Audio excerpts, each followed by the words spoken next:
Sasa mzee, nisikilize kidogo.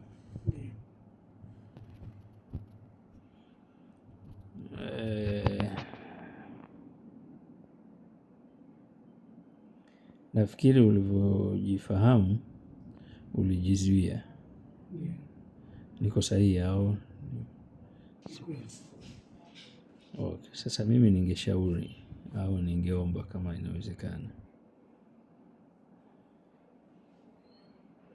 kwa sababu una sababu, si mtu mwenye kutoka toka. Ya mtu anaokaa sehemu moja kidogo inakuwa sababu ni ngumu.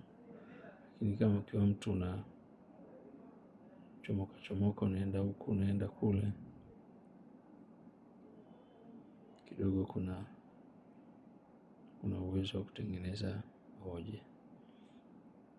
Mimi ningekuomba ujivumilie, ujizuie kwa muda wa miezi 3.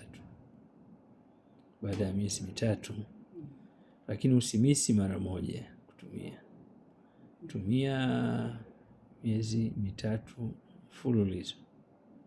Baada ya hapo, tukiyaona kama tunayaona leo, sisi na wewe uhusiano wetu utakuwa umeisha kwa swala hili.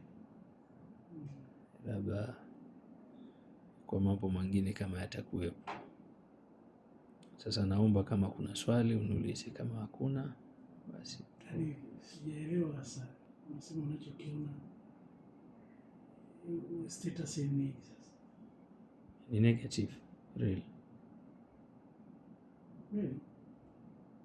Kwamba hakuna ule mstari ukijitokeza.